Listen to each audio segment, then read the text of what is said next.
Welcome to Rasta kitchen lifestyle. ఈరోజు చూపించే recipe వచ్చేసి చలువ చేసే సొరకాయ పులుసుని తయారు చేసుకోవడము. అయితే ఎప్పుడు ఒకేలాగా కాకుండా కొంచెం డిఫరెంట్గా తయారు చేసుకుంటే కనుక పర్ఫెక్ట్ టేస్ట్ వచ్చేస్తుంది అండ్ చలువ చేస్తుంది. అండ్ ఇంట్లో పిల్లల నుంచి పెద్దవాళ్ళ వరకు కూడా ఇష్టంగా తింటారు. తయారు చేసుకోవడానికి అయితే ఇక నేను బొబ్బర్లని యాడ్ చేసుకొని తయారు చేస్తాను. కాబట్టి టీ గ్లాస్లో సగం బొబ్బర్లని నానబెట్టేశాను. మార్నింగ్ లేవగానే నానబెట్టాను కాబట్టి ఇప్పుడు కర్రీ తయారు చేసేటప్పుడు ఈజీగా ఉంటుంది, తొందరగా ఉడికిపోతాయి.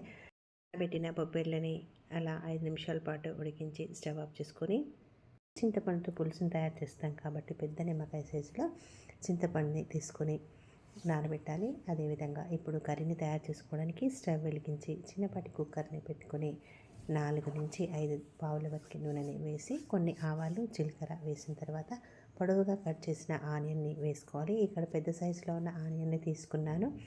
అదేవిధంగా 1 టీ స్పూన్ వరకు అల్లం వెల్లుల్లి పేస్ట్, 2 నుంచి 3 పచ్చిమిర్చి, కొంచెం కరివేపాకు, పసుపుని కూడా వేసి పూర్తిగా కలిసే విధంగా కలుపుకొని ముందుగా ఉడికించిన ఈ బొబ్బర్లని కూడా యాడ్ చేసుకొని పూర్తిగా ఈ విధంగా కలిసే విధంగా కలుపుకోవాలి. అయితే మనకి ఈ విధంగా సొరకాయలో సగభాగం తీసుకొని పెద్ద సైజులో కట్ చేసుకొని ఈ పోపుకి యాడ్ చేసుకొని పూర్తిగా కలిసే విధంగా కలుపుకొని 1 టీ స్పూన్ వరకు కారంని, 2 టీ స్పూన్స్ వరకు సాల్ట్ని, చిన్న టీ స్పూన్తో 2 టీ స్పూన్స్ వరకు ధనియాల పౌడర్ని, హాఫ్ టీ స్పూన్ వరకు వేయించిన జీలకర్ర మెంతుల పౌడర్ని యాడ్ చేసుకోవాలి. అదేవిధంగా పులుపుని తగ్గించడానికి చక్కెరని కానీ బెల్లంని కానీ వేసుకోవచ్చు. అయితే నేను ఇక్కడ కొంచెం చక్కెరని యాడ్ చేశాను.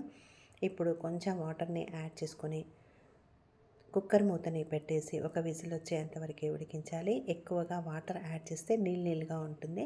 అయితే ఇక్కడ ఆల్రెడీ సొరకాయలో నీళ్ళు ఉంటాయి కాబట్టి హాఫ్ టీ గ్లాస్ వరకు వాటర్ని యాడ్ చేస్తే సరిపోతుంది.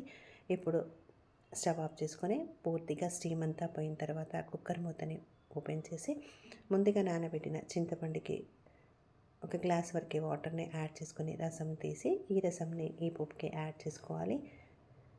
ఇప్పుడు 15 నుంచి 20 నిమిషాల పాటు లో ఫ్లేమ్లోనే దగ్గరికి వచ్చేంతవరకు ఉడికించాలి.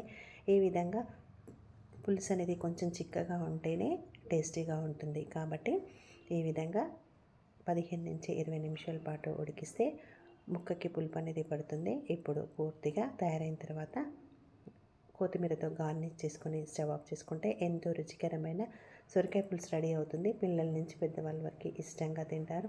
లంచ్ బాక్స్లోకి అయితే సూపర్ టేస్టీగా ఉంటుంది. మీకు నచ్చితే ట్రై చేయండి, లైక్ చేయండి, షేర్ చేయండి, సబ్స్క్రైబ్ చేయండి. Thank you for watching.